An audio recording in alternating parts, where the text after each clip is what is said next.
Maybe you saw them on the spinner rack way back when. Maybe you came across them in the quarter bins more recently. If you're like us, you may have heard of the new universe and wondered about them. But when you looked around online, all you found was a lot of cheap jokes about the worst comics ever made. And one day, we realized we could go through them all as if we were new readers and just see where it takes us. So let's begin.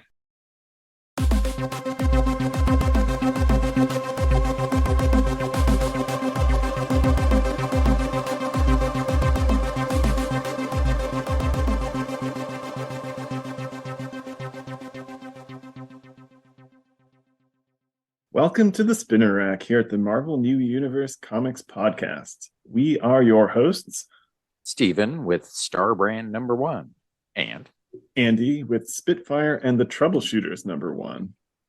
The New Universe was a self-contained universe and imprint from Marvel Comics started by Jim Shooter in 1986 with the launch of 8 new ongoing titles to celebrate Marvel's 25th anniversary. It was intended to be more realistic without magic, aliens, or secret histories. And we are 2 chemists and comic book readers who are reading through the New Universe 2 books a week in the order they were released, describing them and commenting as we go. we should also say this is actually a re-recording of the first episode to make up for the bad sound quality. So we have now been doing this for a year, and we hope if you're interested enough to follow along, you'll excuse how rough some of these early episodes were and enjoy them. We also have an intro episode and a 6-month catch-up if you want to sort of speed ahead. We have a website, kickersinc.com, and you can also find us on Twitter at kickersinc. Can you tell which was our favorite book? Might be surprised. Not a secret. This week, I'll be covering Starbrand #1. Ken Connell is given a power called the Starbrand by a mysterious visitor from space who tells him to guard it well. Driven by his conscience, Connell struggles to find the most just and appropriate use for the brand's unlimited power. And this week, I'll be covering Spitfire and the Troubleshooters #1. Aided by 5 prankster students, Professor Jenny Swenson steals her father's Max armor, a construction suit built for use in a variety of capacities, when she suspects his murderer intends to use it as a weapon of war. All right. And we'll just see if any discussions come up as we go along. Jumping on into Starbrand #1. The New Universe books started with these 2 we'll be discussing today, coming out on the same day.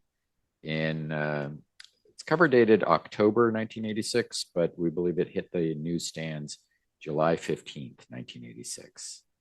And Starbrand has a cover with the main character, who we'll discover is Ken Connell. It's sort of him just flying in space, looking towards the reader, and hovering sort of above the Earth with the moon in the background and a star field. I don't think it's credited. I thought it was like John Romita Sr. or something, or Buscema. Yeah, that I do not know. Though I do know that the moon is pink.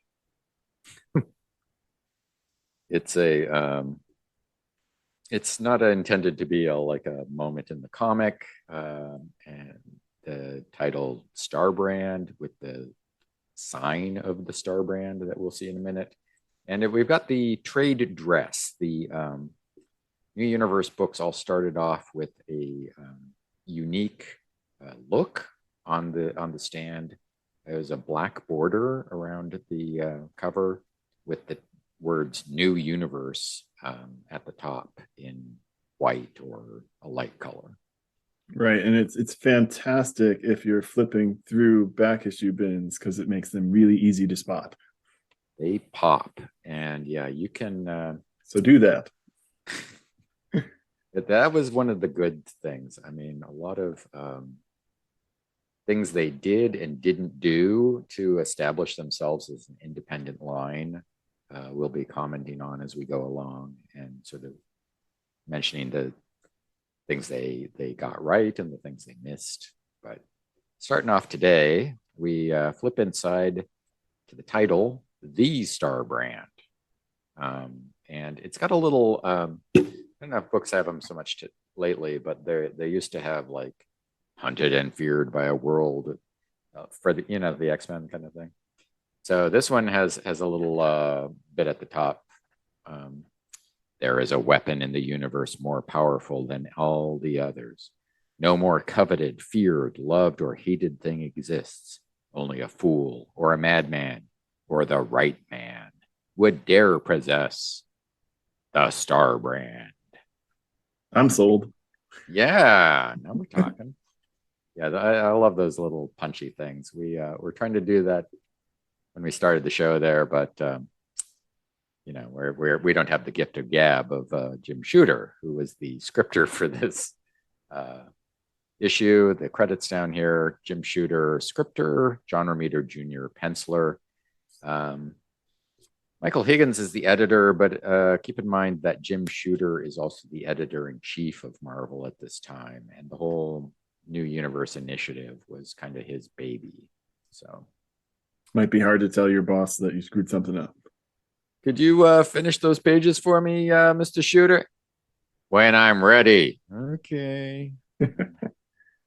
So the splash page with this title on it is a really strong image by John Romita Jr.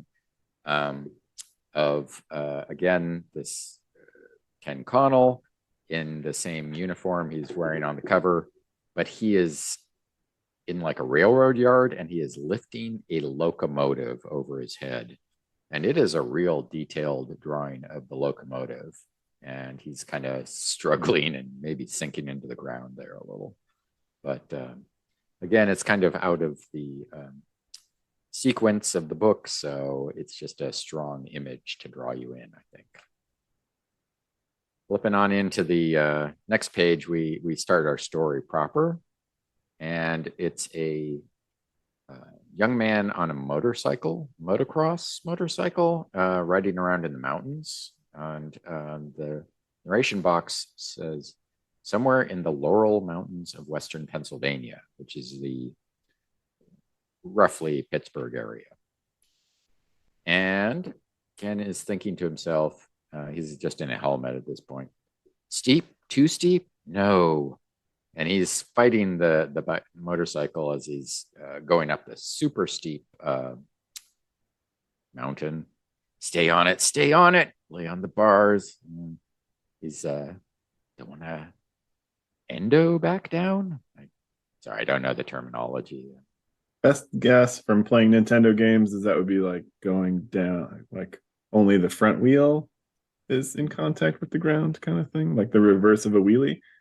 Oh, okay. Not sure how it fits the situation of going up a near 90-degree vertical incline, but it probably does. Yeah, okay. He keeps thinking to himself, and as he's struggling, trying to get up this mountain. Lay it down, off. No way. He finally makes it up. Not bad. Feet came off the pegs, landed sloppy, but okay. Where's the next hill? He's a guy who takes a challenge and accepts it and defeats it, moves on to the next challenge. So as he's driving through these woods, he's suddenly, what happened here? Fire? There's a clearing ahead and everything's, as he says, no, these trees look broken and it looks like this place was bombed. Weird. Continues. He's at a lookout point at the top. What could have done that? And he hears a name, Connell. And he sees someone looking at his motorcycle and he says, nope, Yamaha. That's the motorcycle. Connell is him. Who are you? How'd you get up here? How'd I get down here is a better question. I almost didn't make it. I was followed. This is there's an old man, and he's dressed kind of baggy clothes, but kind of normal looking. And he's a head taller than Ken Connell, who we'll later see is a pretty tall fella himself. So This old man has a beard, long white hair, and is talking very familiar to Ken. Um, Ken doesn't recognize him or anything. He's like, "You have something to do with that burnt out patch back there?" And what do you mean? Are you hurt? Are you sick? Man just says, "You don't back away. That's good. Who are you? How do you know my name?" "I was hoping I'd find you here today. I want to give you something." "Well, make it quick. We're running out of daylight." And then there's a close up of the old man's face, and his eyes are glowing, maybe. Yeah, Oh, at minimum, they're kind of white out like Batman kind of eyes. mm, yeah. Okay. Look here, Connell. Look at my eye. Woo! You flip the page, which is always good if you like, if you can punch a moment and then like flip a page to show you how much time has passed or something. Suddenly, Ken's waking up. What? Morning? What am I doing here? He's like covered in dew and cold. And he sees his motorcycle around him and he's still in the woods. And he says to himself, "Was that a dream?" And then he starts remembering what he had just gone through, which is kind of a weird like storytelling technique of like fast forwarding and then flipping back. Um, but and it's a nice visual where like Ken's face, sort of is on one side of the panel, and then these memories on the other. And there's a little coloring to sort of set it off. But this old man is, as he remembers it, telling him a peculiar interstellar phenomenon, a bright flash, drew my attention to this area of space. I'm glad it did. I've been looking for someone like you for a long time. Beings like you and me are a rare breed. He's like, time is running out for me. I'm dying. And think of it as a tattoo. He rolls up his sleeve, and there's a funny looking mark, which we know from the cover of the comic is the Starbrand. It's like a combination of a moon and a star in the middle of it, a crescent moon. Just put your hand on it, and I'll do the rest. And Ken's memory stops, and he's like, on my palm. He looks at his hand, and it's there. Ah. He's been roofied and tattooed. Kind of an evening in the mountains is this? Ken's like starts rubbing his hand. I can't get it off. It's real. What? Old man, old man, we got to talk. Where are you? He looks around and he follows some tracks over to, I guess, a cliff. He looks down and there's a body at the bottom of the cliff. And this is where it starts getting interesting. Jumps down, even though this looks like a long way away and possibly killed the old man. He jumps down yelling, "Old man!" The old man wasn't even human. What the heck? The body at the bottom of the cliff looks kind of desiccated or something. It's Yeah, it's definitely got like a weird, wrinkly alien kind of face to it, though. yeah, the overall shape is still humanoid, but it's yeah, like a rubbery mask or something. And it's At the very smoking like it least, got burnt to a crisp or something. the old man was not human. Huh. And he's dead. I don't believe this is happening. This thing's on my hand, and now he's dead. Ken's pretty confused, and he has more memories. He knew he was dying, and he told me all about it so carefully. And the old man's telling him, in your language, it would be called the Starbrand. You're the perfect choice. I can't tell you how relieved I am you accepted it. I hope you won't regret it later. Too much. Then Ken is like, I better bury him. And he, again, just very casually rips out this side of the mountain, puts the old man in a cave there, and then covers him with this like gigantic rock. Then he flies back to where his motorcycle is And as he drives away, is saying, "Gotta go home and think." Hmm. So yeah, it's Very, pretty interesting that he's woken up surprised that he has a tattoo, but then all of a sudden knows that he can fly and carry heavy things, and it's a, yeah. I mean, like, yeah, he's just like subconsciously aware of it now or something, or he's just sort of accepting it up to a point. Um, as we say, hours later at the Westgate Village Apartments in a southwest suburb of Pittsburgh. It's a yeah, very suburban looking area. And Ken is taking his motorcycle into his apartment, which is pretty spacious. And then he's sitting on his couch thinking to himself, and he has a PITT t-shirt, PITT, which I believe is a reference to the University of Pittsburgh and not any later developments in the certainly. New Universe line. He's thinking to himself, I can feel it. It's always warmer than the rest of my skin. And then if I concentrate on it, the warmth spreads. It fills up my body and it becomes my body. And the real me is just nothing, a template that tells my energy body what shape to take. I don't look any different, but the feeling is indescribable. So we get a little idea of what he thinks this is going on and how it feels for him. And it's not like he was, woke up like a Kryptonian or some like invulnerable thing that could fly. He just feels like he turns from himself into like an energy copy of himself or something. Yeah, I don't so it's know. definitely very different than like a typical Superman power, right? It's not just like I'm invulnerable or I feel nothing or super strength. It's a little different than that. Or at least trying to make it a little different, I think. Yeah, there's a little like, trying to put their own spin on things. But he immediately starts trying to burn himself and break his house. He sets fire on the stove. Nothing can hurt me. And I'm so strong. Bashes the ceiling with his couch. Oh, well. And crushes a barbell. There doesn't seem to be any limit. That barbell will not come back to haunt us at some point. No foreshadowing. Oh, sorry.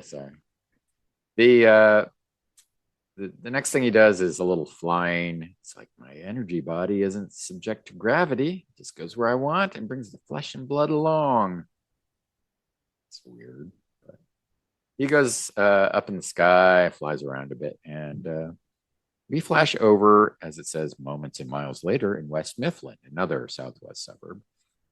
And there's a new character who is a friend of his that is has a nice house, but he is playing with a banged up bicycle frame that he found on the side of the road. Um, Junk dealer slash psychiatrist. Hi, Myron. Ken, I didn't hear your car. Myron, I flew here. But is like, what are you doing with this junk, Myron? Nonsense. It just needs a little work. You're nuts, Myron. I'm nuts. You're the one who flew here. Maybe you should lay down on the couch. Save it for your therapist, junk for your patients, Myron. And he demonstrates that he can actually fly to this guy and straightens out his bicycle frame while he's doing it. My word, how are you doing that? So they sit down and have a conversation. Ken is obviously not a big believer in secret identities. Perhaps he never read any comic books growing up, but um, they have a quick chat, and Myron, of course, believes that Ken can do this, but he's like, we should go find this body that you hid for some reason, and alien contact would be a huge thing, and also these powers would be like a huge development in science or history or something. Ken's kind of, yeah, I keep wondering if I should call the police or NASA or something. But Myron's like, we should go find the evidence first because whatever this is, it's if it's got physical proof, that's key.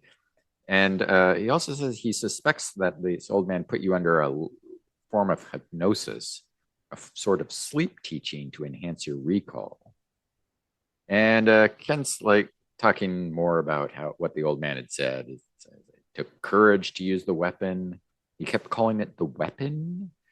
And he said, kind of said something about, oh, shouldn't you be fearless to have it then? And the old man told him, no, that's absolutely the opposite of what you need to be. You need to be very thoughtful and considering, things, not just a fearless person who'll go, running around like a crazy person with this ultimate weapon. You know what his last words were to me? Guard it well. Well, it seems like a good time to guard it well because Myron's house explodes, or at least the window. Yep. And suddenly, yeah, they go flying, and suddenly there is alien warrior there, I guess. Yeah, it totally looks like a weird action figure line kind of thing, right? So this big silver suit, kind of like a pointy head. He's got these gold ray guns, one strapped to his waist, and then you can kind of see through like some windows in the face shield, like some greenish, monstery looking guy. Yeah, It would have made a good action figure anyway. very toyetic, as they say now. Yeah, John Romita Jr. doing great stuff here. Very down to earth 1 minute, crazy alien warrior the next. And yes, hands are kind of more like tentacles or something, or snakes. Um, so yeah, he's holding something that's a weapon, and then he's firing in between Myron and Ken, and they both go flying, and Ken is thinking to himself, another alien trying to kill me. He wants the brand. And then he flies right out past the alien, saying, stay down, Myron, and zooms out into the sky. And he's definitely not just leaving Myron there to defend himself. He's he's saying to himself that he'll lead the alien away to where he can fight and not get Myron killed. He's thinking to himself as he goes along, trying to analyze the situation. What's he firing at me? Explosive bullets? Laser beams? I don't know. And he's thinking that the alien, probably knows all about this power, and that he's either using a weapon that can hurt him, or is trying to just fake him out somehow. But he's like, what should I do? Should I turn and fight? Hey, there's a good place to go. Make a stand. The slag dump. Everybody likes a good slag dump. In the 80s, Pittsburgh was about 60 to 70% slag dumps. You could find them. Pittsburgh, slag dumps, and the people who love them.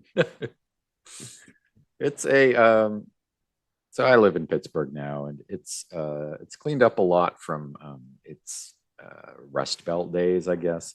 But I think in the 80s, you could still find a few things like this around that they've been like built on since then. But I don't know. If you build a Walmart on top of an old slag dump, I feel like that's just breaking even. Maybe a slight edge to the slag dump. Okay.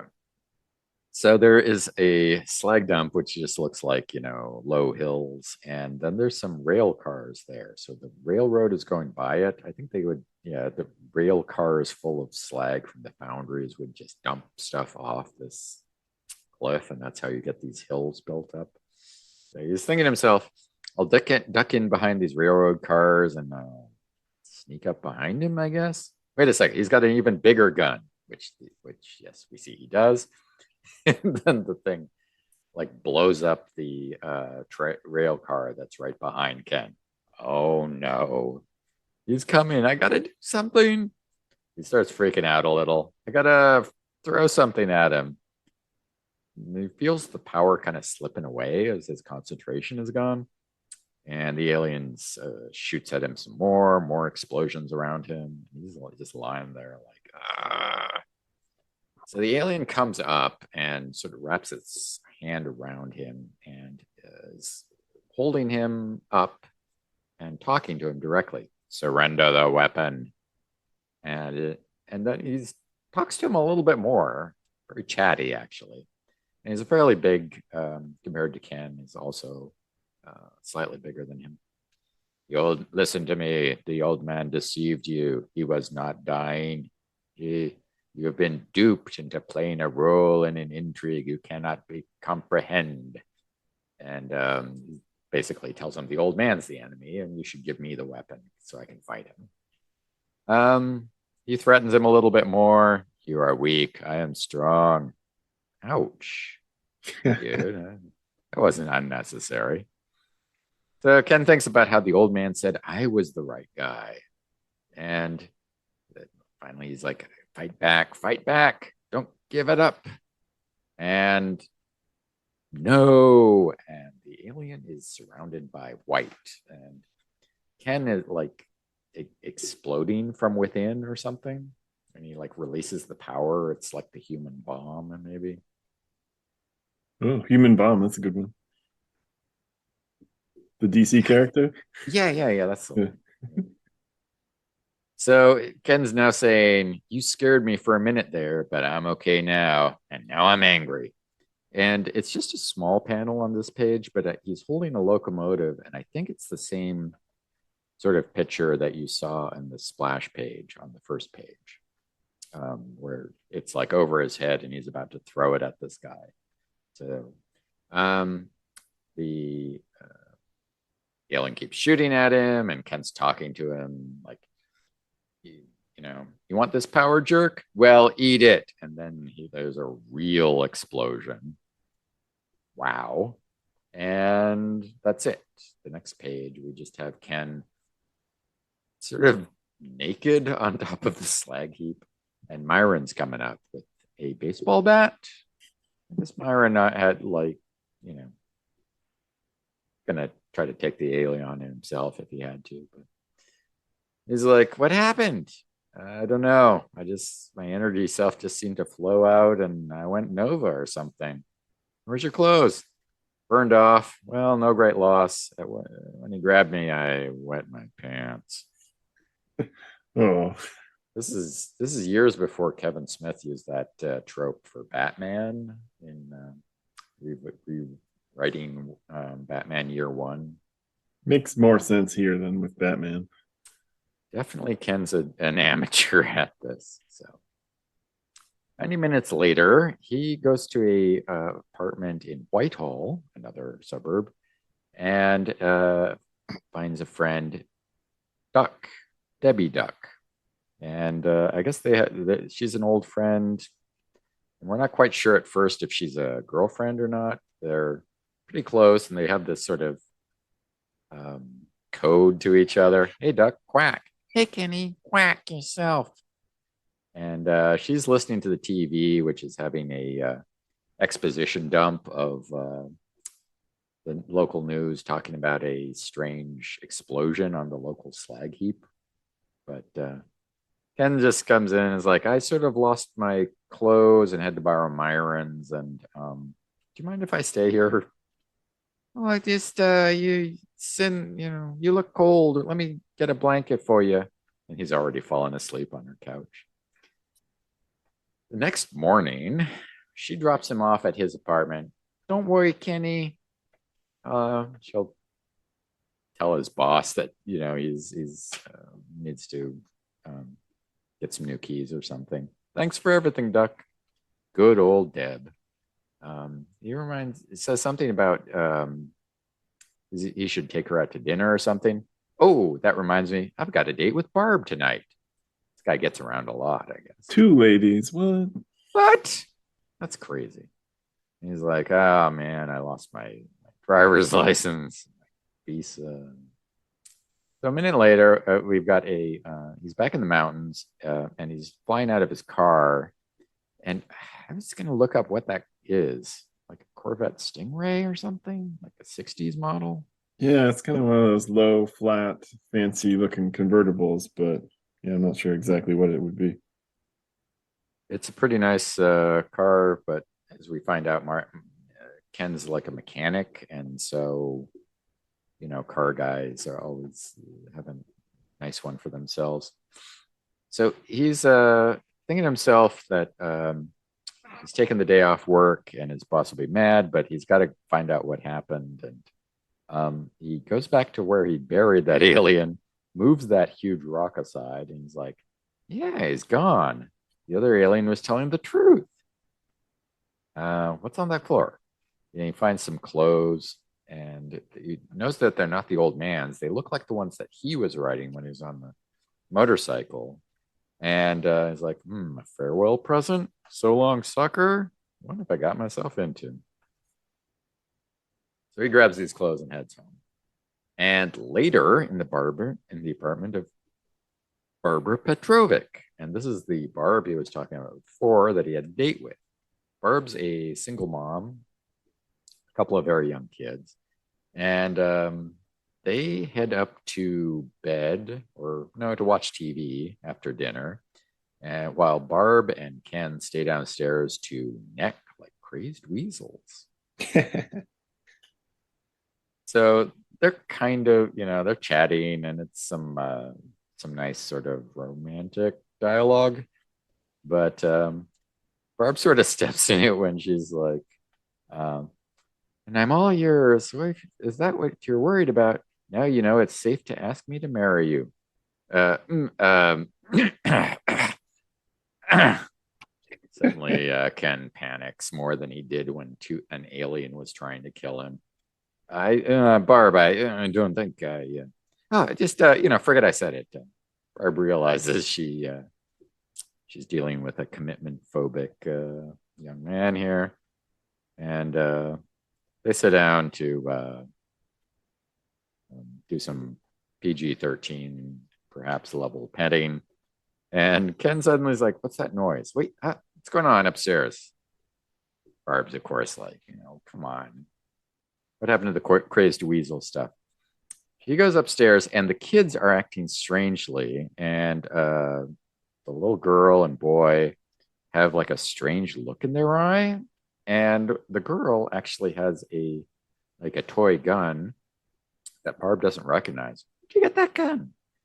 And Ken's like, wait, that's not one of Bobby's toys. That's he recognizes one of the aliens' guns. What's this kid doing? Ken gets scared and he's talking to himself. I thought he was dead. He's still alive. And he runs out of the house with Barb like, huh? What? And then suddenly she gets to the door and he's like nowhere in sight because he's flown up. And then we see him, flying around. Where is he? Where is he? Hours later, he's like calling Myron.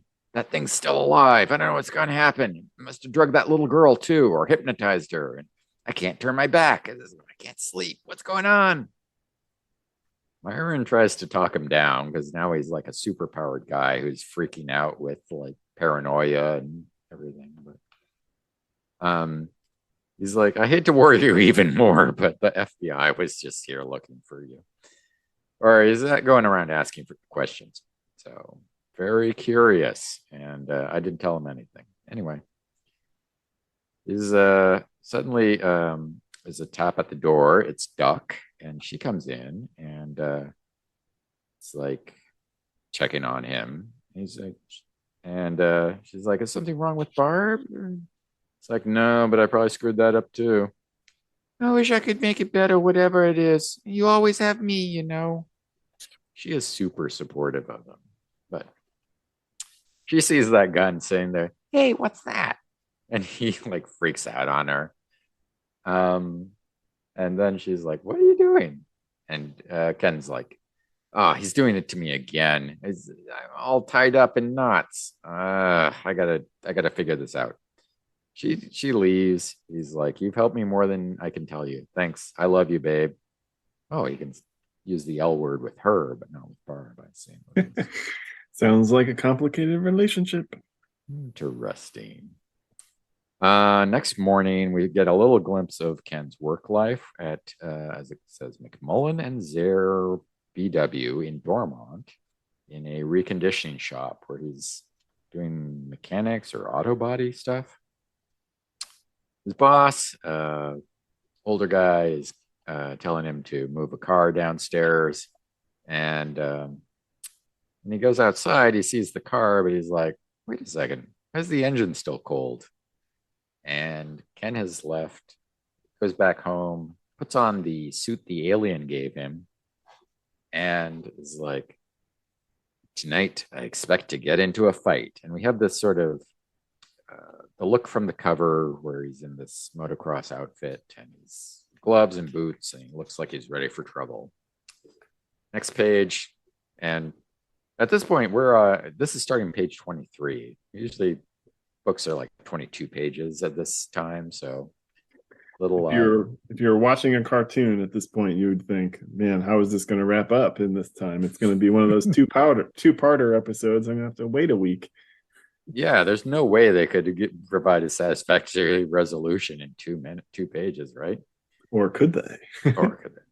Ken is the first panel is flying through the time barrier. This looks like when Superboy would like fly into the future to join the Legion, but it's just Ken going through the air. And suddenly he's in the Laurel Mountains again, and we see the alien standing in front of this sort of round metallic thing, and Ken starts talking to it as he flies down. I've been flying all around looking for you. I was hoping to run into you. Seemed like a good place to look. I saw the ship. I assume it's a spaceship rising out of the ground. That's a neat trick. That the alien had been hiding underground and sort of came up. And so when he thought he had killed him at the slag heap, he just sort of went into the ground, he surmises. So Ken's talking a bit more and is kind of walking him through all the stuff that he'd figured out. I brought your gun back here. Oops, breaks it in, a million pieces. And he's like, maybe you should start sinking into the ground again because I want you out of here. He takes a gunshot, then just sort of shrugs it off. And then he comes up and he grabs him sort of by the scruff of the neck, except it's the alien space suit, and says, I got it together now, this time for good, and I'm angry. And when you're sick to death of being surrounded and harassed, and I've had it with you, so get off my planet. Throws him into the spaceship, and then the disc just takes off into the air. And the very last panel, whether he meant to or not, the old man picked the right man. I've got the power and I'm going to keep it if I have to kick every butt in the universe, as he breaks the alien's rifle thing. And we have a tag, only the beginning. Only the beginning of Starbrand and the New Universe podcast. Indeed. Well, I think we're both off to a good start, I hope. I don't know. If only we could look into the future. I'm sure the New Universe will be a very successful publishing venture, and our podcast will also be very successful. It's the greatest thing since the launch of the regular Marvel universe, right? Indeed. Well, let's see. Let's not do like a discussion yet. We'll maybe have some thoughts about both these books and when we get through the second one. Sounds good. All right. Well, looks like it's time for Spitfire and the Troubleshooters. Issue 1 came out at the same time. So is Spitfire the woman, the machine, something else completely? The passphrase, the code name. All of these things. We'll be well and confused by the end, I'm sure. But yeah, issue 1, same release date. It should have came out the exact same week, July 15th, 86.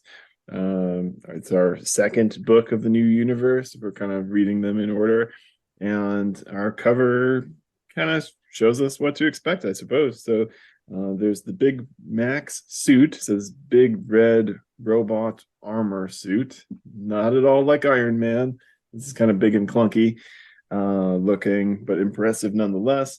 And on the cover, it's underneath the Spitfire and the Troubleshooters title, like the armor is kind of zooming through the air with its fist raised, and like 5 college MIT kids are all kind of hanging from it in different states of having fun or being terrified. So whether or not this shows up in the book or if it's just a fun cover, we'll find out, I suppose. But it is kind of a fun cover.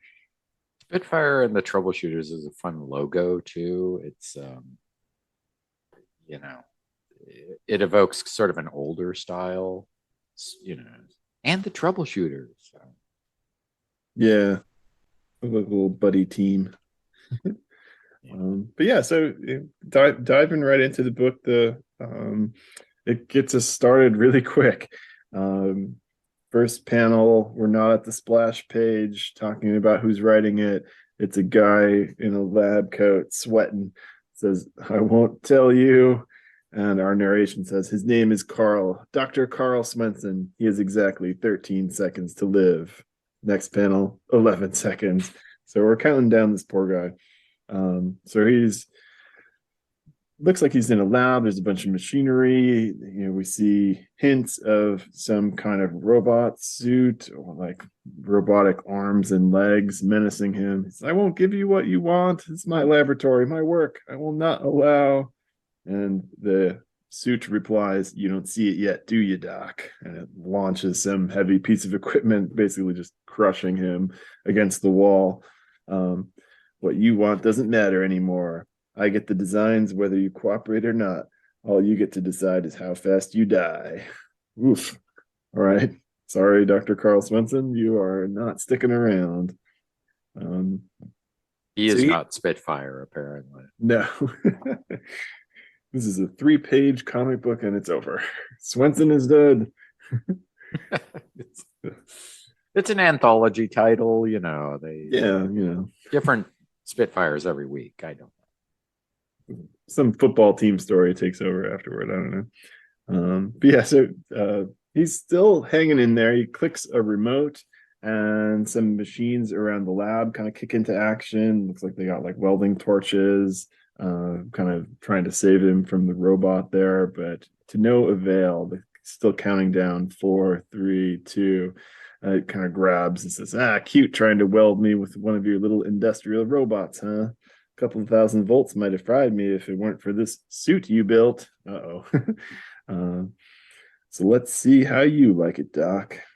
And looks like maybe he's kind of bridging the gap between the arc welder and the machine, and kind of electrocutes and finishes off poor Carl Swenson and makes off with a cartoonish looking safe, which clearly had what the guy wanted. It says, "With or without you, we get what's ours." So, okay.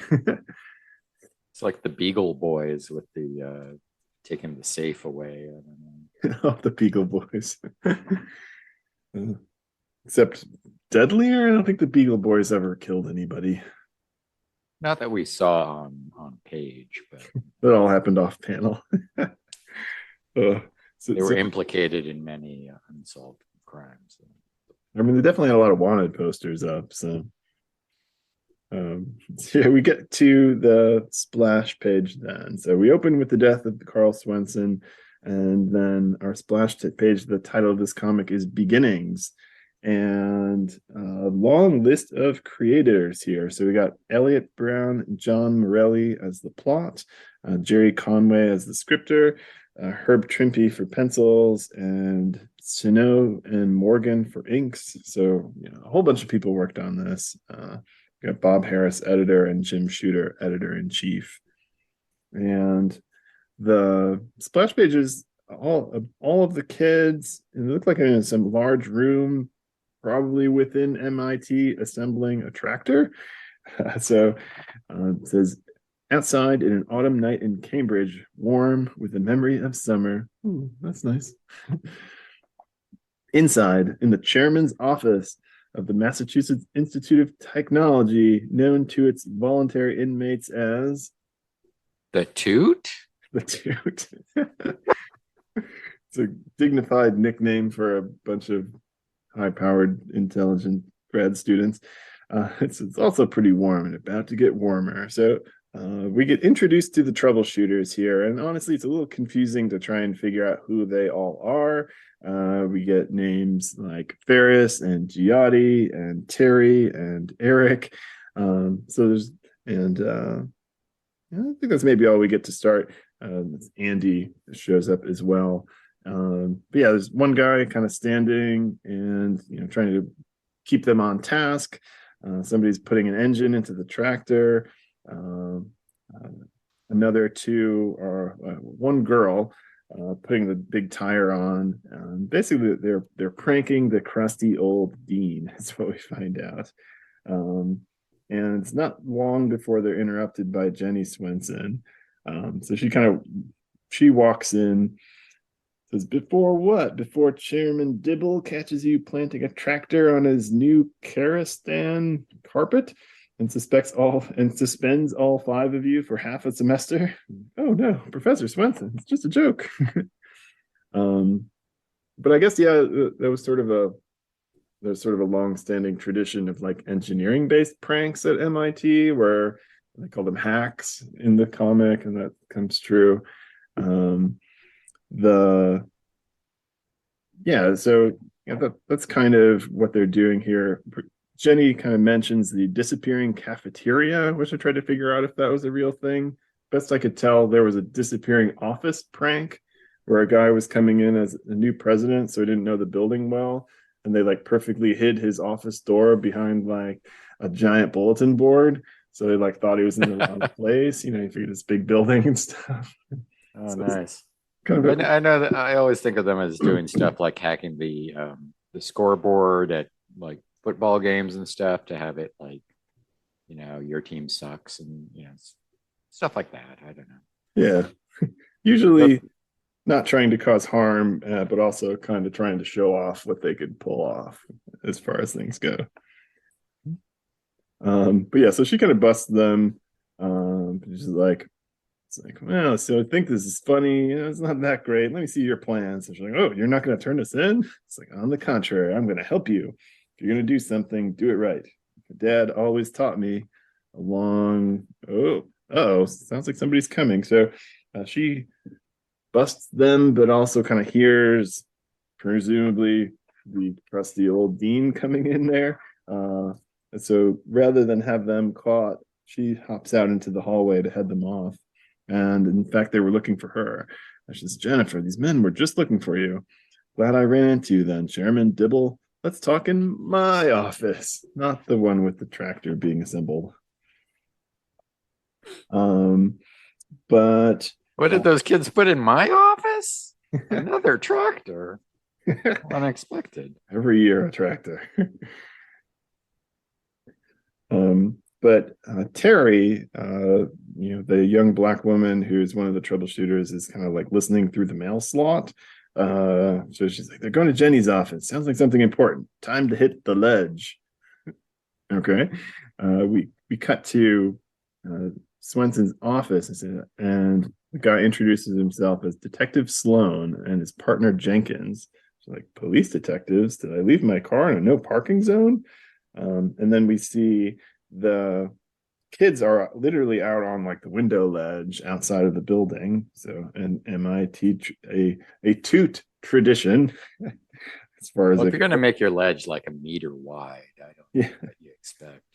But it also looks like they've got like listening devices too. Like, they all have headphones on, like they're putting a thing to the wall, like they're going to listen in. Or maybe they just have her office bugged all the time. And weird relationship they have here. I don't know. Do they like her or not? I don't know. We shall see.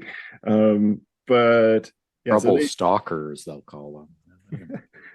they catch some conversation, and it's about your father, Dr. Carl Swenson. He's dead. Okay, break it to me easy. Freak lab accident, it looks like. But of course, we have to check it out. Sorry, miss. Not much tact there. She's like, Daddy? Oh no.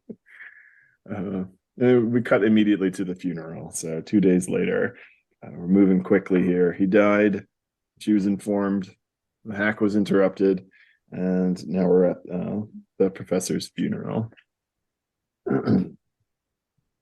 So here we're introduced to a new character who's standing there talking to Jenny. Says, Carl Swenson was more than an employee. Yes, I'd like to think he was my friend. She's thinking in her head, but never. Oh, she says, Dad spoke of you often, Mr. Kratzy, and then in her head, but never as a friend. So we're suspicious of this guy already. Says, forgive me, but I must bring up a business matter.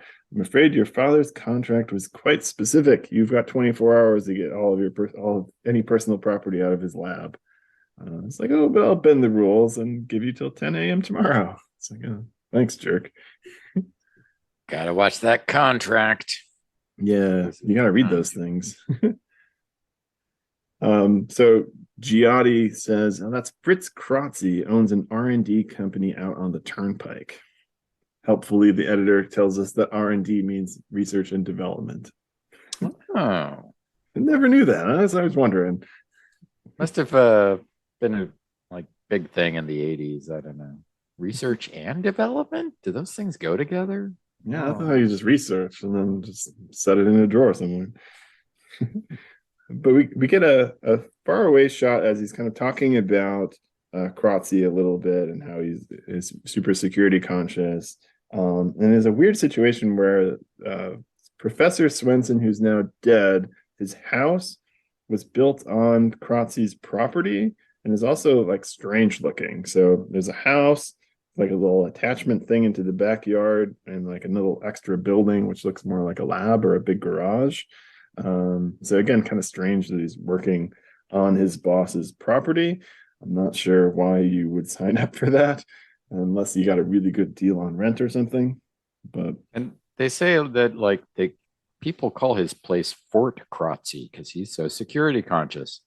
But from this aerial view, it looks just like a suburban block with like a couple guards wandering around, but there's no like fence. It's just some whatever. it's a really weird setup. Yeah. From that angle, anyway. I don't know. You could maybe be better served in some sort of industrial park where you had some distance from the suburb. Or maybe it's like in that park.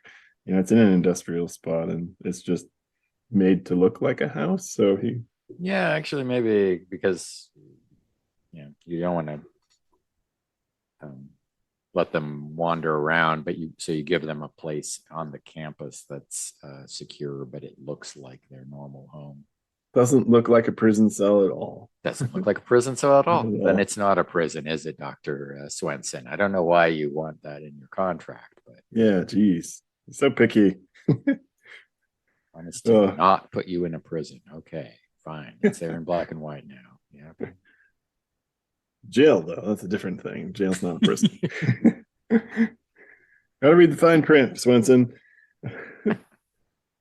So, a car pulls up and Jenny is getting walked into the building, and basically you just watched and harassed the whole time as she's kind of looking through. So, they don't even give her a box to bring stuff, so they're just expecting her to like grab two things, stuff it in her pocket, and go.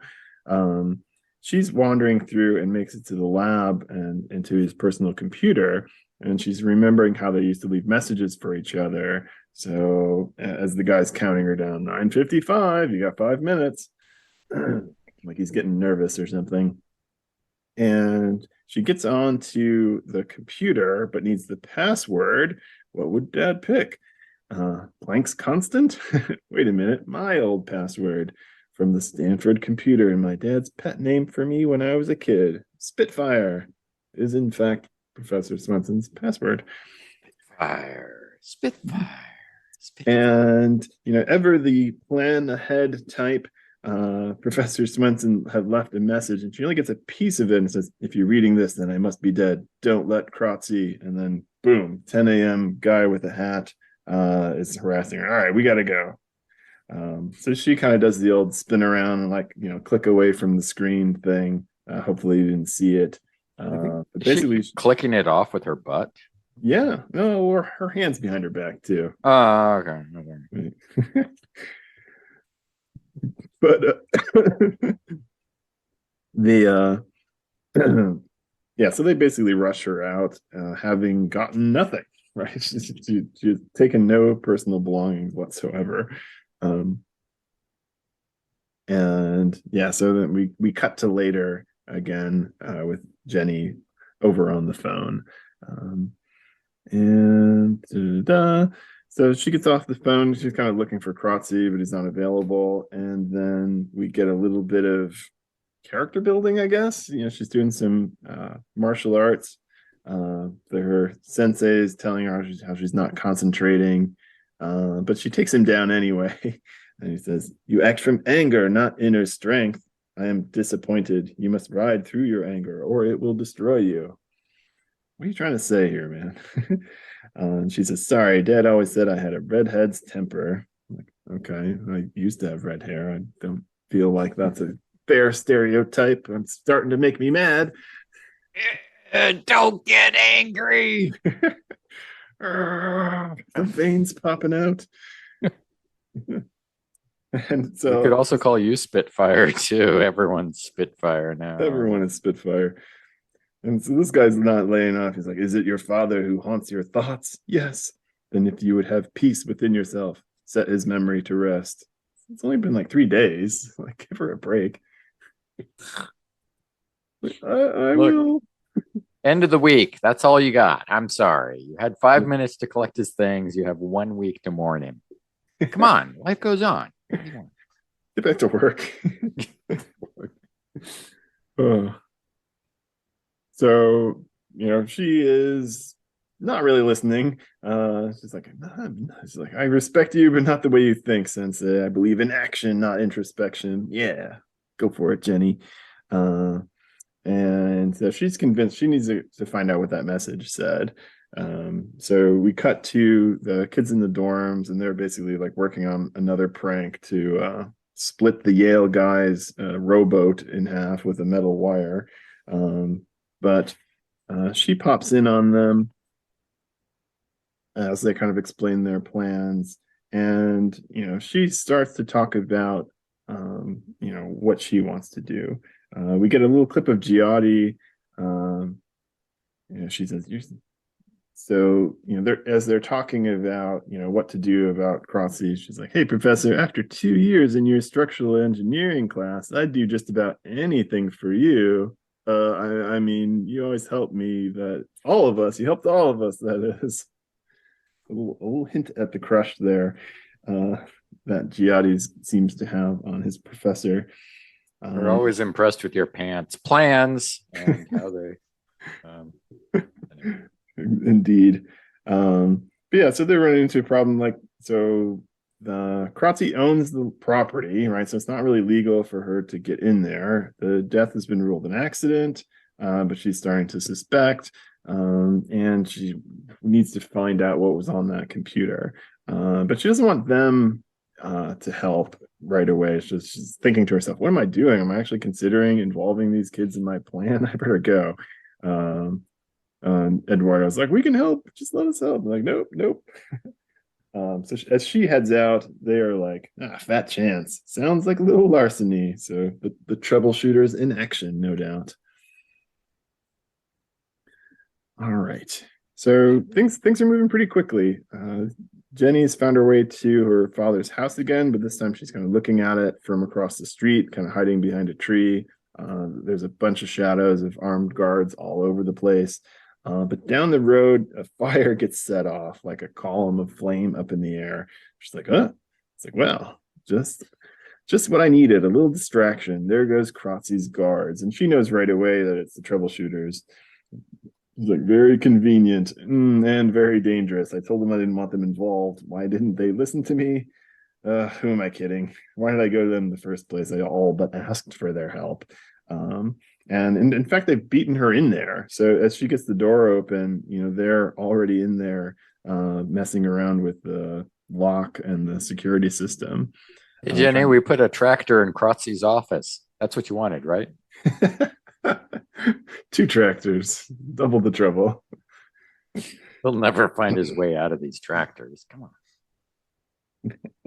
So they're all in like black suits, though it's daytime. So and the white pants maybe uh, don't hide very well, but maybe that's part of the Toots uniform as well. They got a little bit of a team up outfit going on. But yeah, they're running out of time. So she starts mentioning, before my father passed, he's always doing things before he passed away. Lots of plans, this guy. They kept a few secrets. But let's see if I can get this message.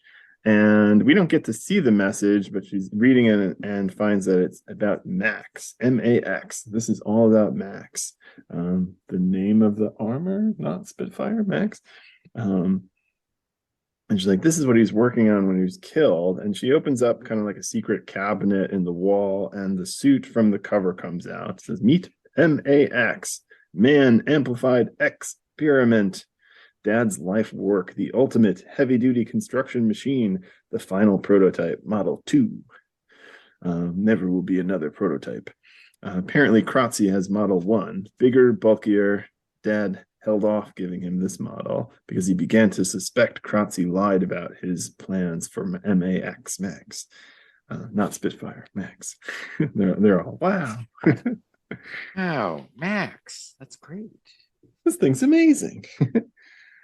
And so she's not done yet, so they're in the lab, and it turns out this was that back building that we saw before, kind of weird ones, and like there's a few more secrets left. And so she presses a button and the walls come up, kind of opens up three spaces into one big space, and she's like, come on, check this out, you'll see. And they come around to tractor trailers. So there's like three semi trucks. One of them kind of looks like an Optimus Prime, like the flat truck. This probably has a better name, but I don't really know. And yeah, One of them looks like the truck from BJ and the Bear, if any of you were watching TV in the 70s. Nice. So yeah, the lab's split into three parts, and they're all the trailers of these trucks. And so like the walls fall down, and you've got a bright blue, a bright green, and a bright red truck and trailer combo all attached together, which become the lab, which is pretty wild. And how in the world did he sneak these things in here? Maybe it wasn't always guarded. Did he build them himself from parts? I'm confused, but it's cool. It's like Knight Rider or Mask or something, and all the walls fall down, and the kids all are driving the trucks, and of course they know how to drive them. And they say, "Gear up, troubleshooters, and move out." Vroom. According to at least one blogger I came across, this was the most unbelievable part of the new universe, was that these kids know how to drive a semi truck. That's crazy. You'd need like a CDL license or something. What the heck? Okay, well, yeah, I'm not flying with that one, but I don't think it's crazy that they could drive it, or at least get it out of first gear and stuff. I think you make the point of them like being tractor like assemblers, that they're right. They can build engines, like they're not just computer nerds or something. Like they have a lot of practical kind of engineering skills, so they know how the stuff works. So yeah, they take off. The guards start shooting at them. So welcome to the world of being criminals. It says, yeah, so they've stolen this lab. It's not theirs. And so until we find a way to prove Kratzy killed my father, I guess that's exactly what we are, thieves. Uh-oh. But hey, what good's a troubleshooter if you're not getting into trouble? But generally, the crusty old dean doesn't start opening fire at you, I suppose. So it's a different world now. don't come to my department, man. I'm not gonna risk that. Tipping over the freezers. So we cut to Kratzy International, main headquarters outside of Boston, and we have a new character, Phelan, who's talking to Kratzy, and then we have what we presume then was the killing machine in the beginning, the Max 1 armor, with a guy sitting in there. And they talk a little bit about Carl Swenson, and sort of how it was he had an amazing sort of design idea. They've tried their best to kind of make their version 1 suit at least as good as that, but also added a ton of weapons to it. So here we get to kind of finally see what these type of suits can do. But it's got a machine gun, it can fly, it's got like more guns and lasers on its head and shoulders. So this thing's kind of armed to the teeth here. And they're still wishing they had Model 2. It should have had amazing enhancements, but they kind of did our best. And then as they're finishing up these sort of combat tests, Kratzy gets a call from lab security, who apparently all ran away and weren't there to help defend the lab. He says, "Oh, what? It's gone? What do you mean gone? I see. All right, I'll handle this." He's like, "Get your team together. We're giving Model 1 its first field test." And all right, so I guess they're in pursuit, hunting down the Max 2 armor, Spitfire, and all the troubleshooters. Wait, that wasn't the end of the issue? No, we got like pages to go. Oh, what the heck? Lots and lots to go. We will, everyone drives off and it's like, all right, next time we'll get those troublesome troubleshooters. No? Yeah, I mean, even gave their catchphrase, right? Gear up, troubleshooters, and move out, right? Move out. But we were done. We're done. Oh, page 15. I see. Page 15. Okay. No, we're on 16. Yeah, okay. Page 16. Alrighty, let's dive back into all right, hold on a second. All right, so we cut to 45 minutes later, and the Max 1 is in the air, and basically, trying to follow its thermal image. It's kind of one of those old school kind of movie tropes. Of course, you can see the thermal tire tracks or something, with Kratzy and Phelan following behind in a limousine, kind of taking the chill approach. So yeah, they're following the lab truck's heat emissions. And Phelan's like, maybe we should call the police. It's like, maybe. Let's see. I'd like to avoid any messy investigation, Kratzy says. So of course, he also might be up to no good because he seems like a bad guy. And so as they're talking, they get an image and they spot it, right? So they found it 10 miles west of the highway. So everything is going to work out just fine for Kratzy, apparently. So Is he Spitfire also? He's drinking Spitfire soda. So the trucks have basically pulled into it looks like some kind of quarry, like a winding road down into it, kind of way off the road. Of course, you've got these bright red, blue, and yellow. So I'm not sure what happened to the green one. I guess the green one turned yellow. Oh no, it's green again. Slight coloring error. Big trucks, and they even have big numbers on them, 1, 2, and 3, to make them more subtle and disguisable. That's the part that's really over the top. I mean, the primary colors make sense, and like you want to distinguish them, but the big numbers just okay. Well, if you try to put together like a cool road avenging team of troublemakers, troubleshooters, you gotta give them cool color coordinated trucks and like jumpsuits and stuff. Yeah, I guess. I just like to imagine Professor Swenson like painting these things, right? Like obviously, like could he have gotten away with custom ordering them and moving them? No. Green was number 2. 2. How many times do I have to tell you people? It's not a green 2, it's a red 2 on the truck. Why do you keep getting confused? There's simple directions. It's all here in the contract. Again, they're feeling a little nervous about kind of being out in the middle of nowhere, after just having stolen a lab built into tractor trailer trucks. And Jenny says, "Open up truck 1." And truck one is the one that contains the big red Max Mark II armor. And so Jenny's kind of thinking to herself, oh, I got those kids out there in trouble. I'm supposed to be their teacher, not a gang leader. It's like, I couldn't protect you, Dad, but I will protect them. So she kind of straps on the armor. It's got the like hydraulic lift. So from lying down, kind of lifts it up. And she's coming out of the truck in this big, impressive looking suit. Um, and it is pretty cool. Like, it's very blocky. Like it's not kind of it looks a little bit like a kind of robot I would draw as a kid with like big shoulders and arms and hands and kind of stuff. Hey, I think that image is the one on the cover, like corner as well. Oh there's the exact image. So it walking out of the truck holding something is that front cover image that Marvel used to love and use all the time. Something showing the characters in the book. So she's holding on to some like cylinder shaped thing and says it's a digging tool. So it kind of like pops into action. It's like a handheld cylinder, and she puts it up against the wall, a rock wall, and just starts drilling away. So she's basically burrowing a cave in order to kind of hide themselves.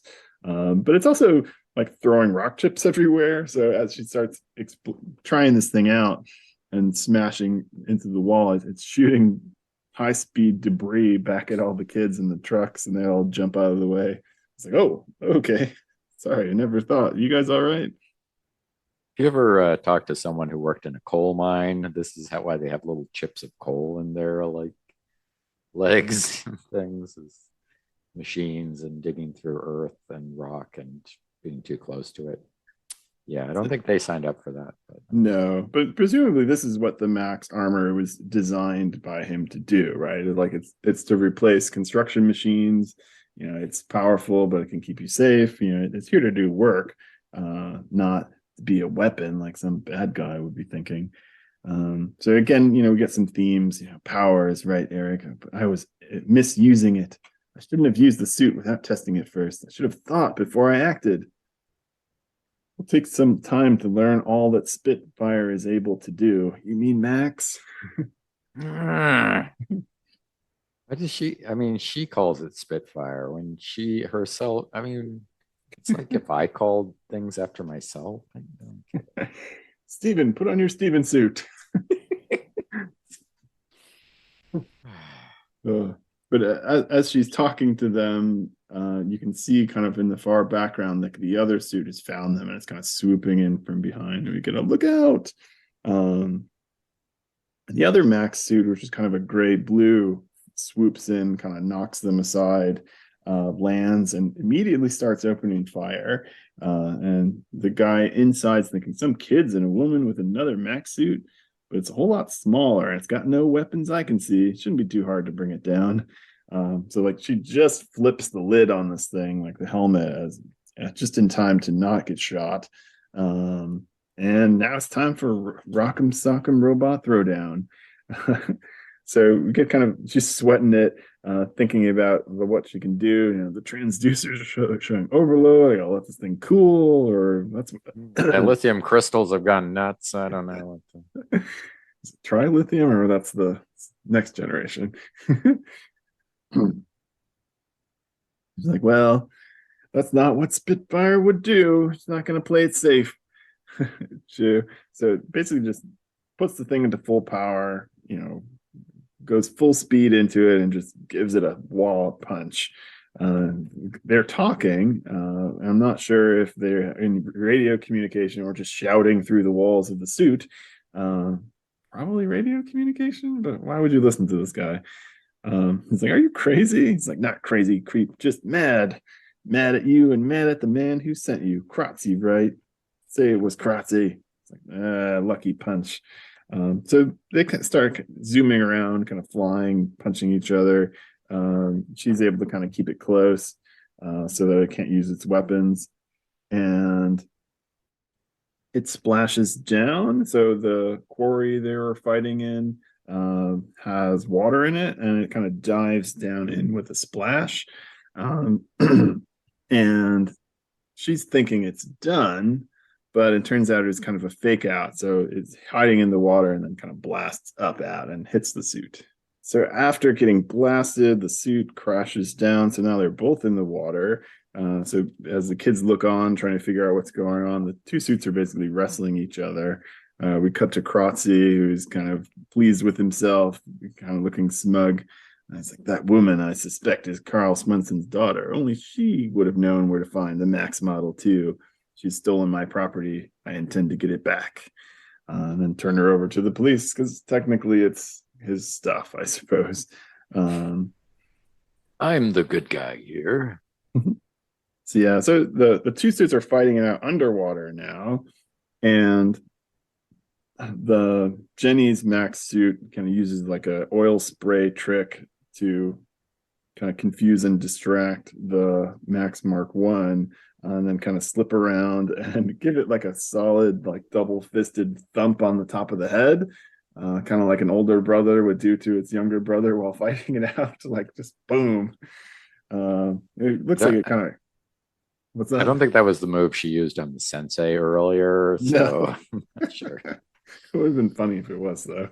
Yeah, just thumped the thing in the head, presumably knocked out, concussed, or killed the guy inside of it, and drags it out of the water. And they're like, "You did it!" and Yay. but then, are we at the end of the episode? No, not quite. Uh, all the black cars and limos start taking off, and Jenny's like, I don't think so. So she pulls out one more tool, a high-powered titanium Teflon buzz saw, um, basically like a hand saw, like a circular saw, I suppose. Grabs it, catches up, jumps on top of the car, saws the lid open like a sardine can, and like Phelan and Kratzy are in there, and she's like, Kratzy saw the suit's military potential more than a tool. The Max is a weapon, maybe the deadliest weapon on Earth. Wait, wasn't the Starbrand the deadliest weapon on Earth? Yeah, that was just like the same week. Come on, guys. Which was the greatest weapon? She picks him up and like puts the saw like right up to his face, spinning like bzzz, like right near his eyes. Like, please don't, please don't. She kind of chills out. It's like, no, Dad built the suit to help people, not hurt them. Now look what you're doing. Ride through the anger, let it go, or it will destroy you, right? We don't want to turn this thing into a combat suit. This is important to Jenny. And she kind of tosses him aside and she's like, I'm going to find proof. There's no place you can hide from Spitfire. So a little menacing there. And then we get one last epilogue as they're all driving away happily in their color coordinated cars, talking about going to a campsite in New Hampshire to kind of go hide for now. And everybody's kind of happy. They start singing Google, like instead of 100 bottles of beer, Googleplex bottles of beer, because that's what MIT people would do. And then we get a nice nerds. And then that night, our next issue clue in is Spitfire meets Starbrand in Starbrand #2. Then it's back here next month for a deadly battle with the Black Behemoth. Oh man, what? So yeah, I guess Spitfire is showing up in Starbrand #2, so we can see which one is in fact the deadliest weapon in the All right. planet. Well, we'll solve that problem. Toot sweet. Yeah, it's funny that they're like having these crossover because they come out the same week, so it's not like you would obviously otherwise know like which one comes before the other continuity wise, Yeah, it's a good, well, hey, if you like this, make sure you check out that. Very true. Also, the Black Behemoth. I'm a little uncomfortable with that kind of terminology. We'll see where we go from there. Large African American. Yeah, you want to talk a little bit about Spitfire first or Starbrand first? Well, there's the let's I guess start with Starbrand, and maybe the new universe itself. We'll mention that like there's the universe news is a page of like an essay from Jim Shooter talking about the background and the basic ideas of the new universe. And then there's like the regular Marvel checklist of all the books that came out that month. Um, and the new universe is sort of set off with its own 8 books. And it doesn't really give us much in the way of, here's what's coming. It's just the creative teams for each of them, I think. Yeah. And there's a weird thing with the schedule where like Starbrand and Spitfire are like on the month before Marvel's schedule than the other books of the new universe. So they're always ahead in the numbering.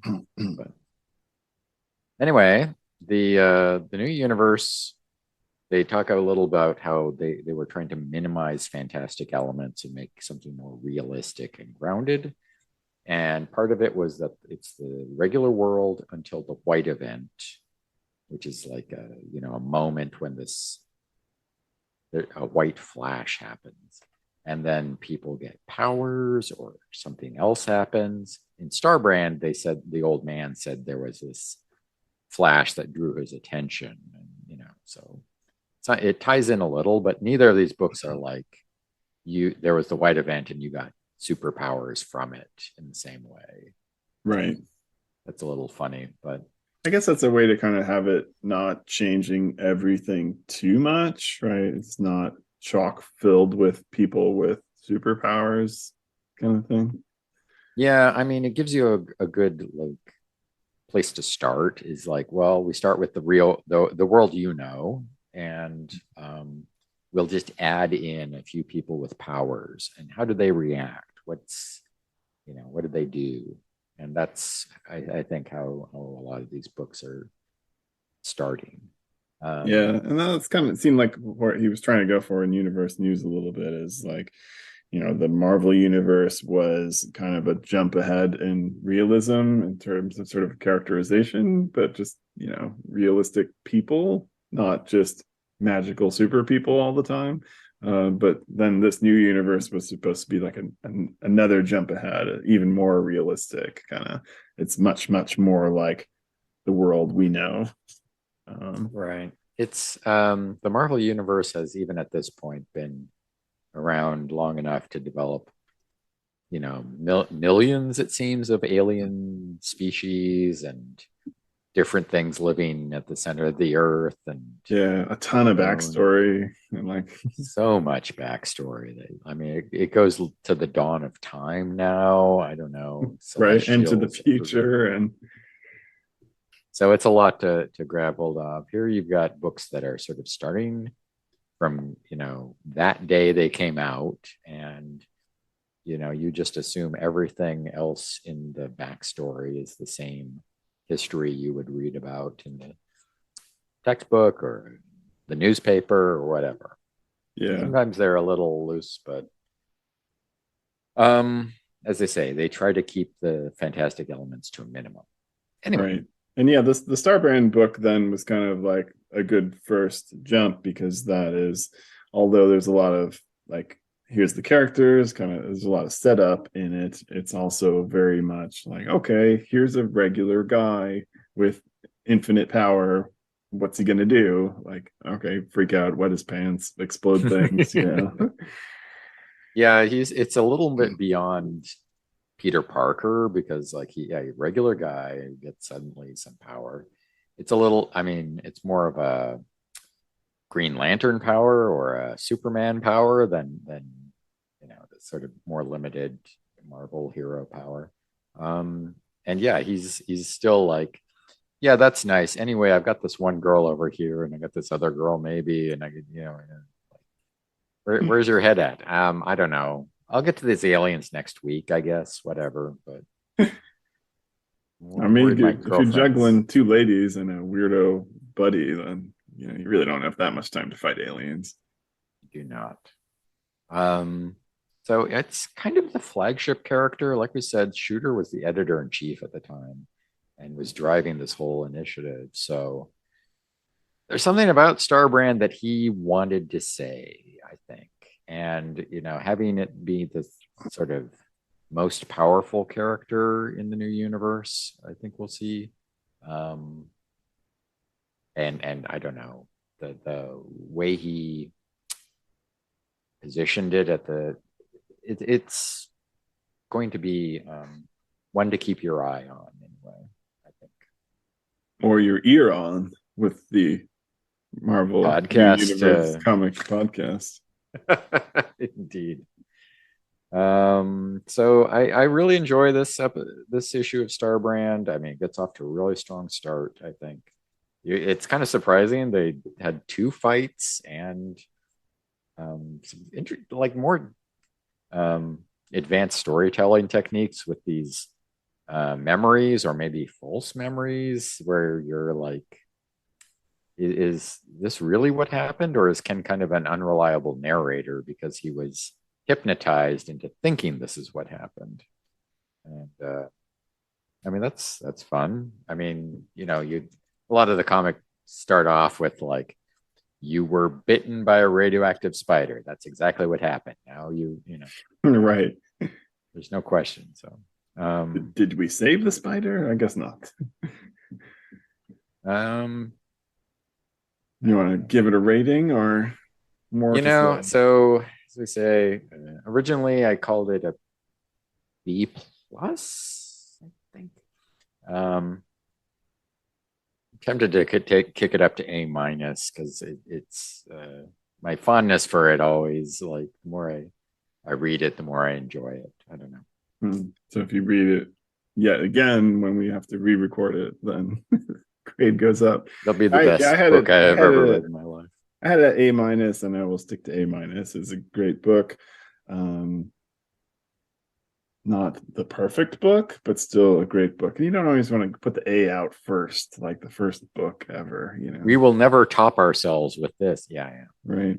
So let's hedge our bets and give it a A minus then. And then Spitfire and the Troubleshooters. What do you think yourself? Yeah, that's a solid B for me in Spitfire. It's a lot of fun. I mean, it's got the kind of, I as a college professor, I always approve of any use of the crusty old dean or the troublesome kids who are causing problems kind of thing.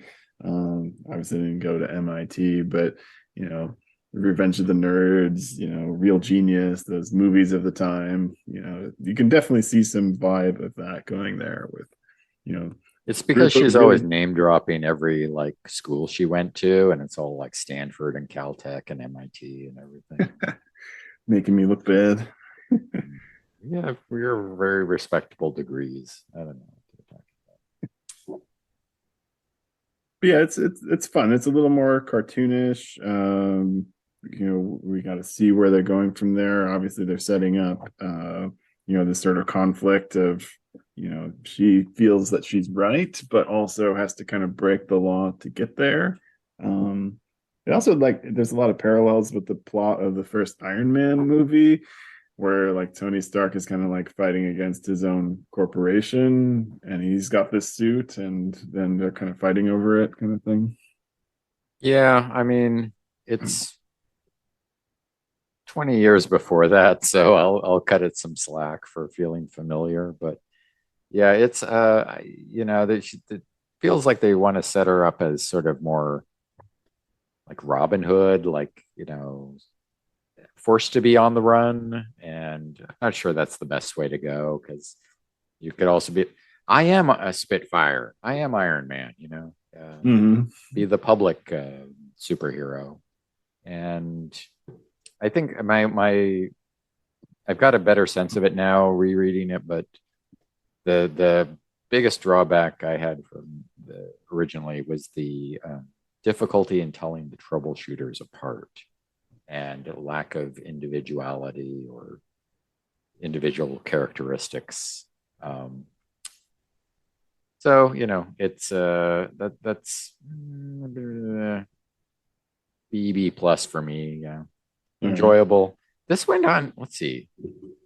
Starbrand was like 24 pages and Spitfire was 25. Yeah. So they really, squeezing some extra in there. That was a Yeah, in a modern comic, this might have been like 3 issues worth or something, like they spread it out so much, or like a whole graphic novel by the time they get to the end of it. So I appreciate the quicker style, though maybe it's a little much, but still pretty solid. It's fun. it's a little difficult for us when we try to describe everything. So Yeah, but yeah, it's hard at this point. It's really hard to figure out who's driving which colored truck and all that. and the many different uses of Spitfire are a little, well, anyway. Yeah. This is also Spitfire. Really? Um, okay, let's Yeah, so should we wrap it up for this week? that sounds good. So what are you gonna be? So next week, or next podcast episode for you guys, we'll be doing Night Mask #1. Orphaned Keith Remsen is a counselor, aided by his sister Teddy, who uses his newfound ability to enter people's dreams to help them recover from trauma and mental illness. And Psyforce #1. Psyforce is a group of teenage paranormal psychics on the run from a government that seeks to control them. They can meld their abilities into a powerful psionic being called the Psyhawk. So, once again, remember we have a website now, kickersinc.com, and a Twitter account @kickersinc. And remember, this is actually a re recorded version of the first episode to make up for the bad sound quality. So we have now been doing this for like a year. We hope if you're interested enough to follow along, you'll excuse how rough some of these early episodes were and enjoy them. We also have an intro episode and a 6-month catch up you can check out. So until you listen to us again, when we'll see you back at the spinner rack. All right.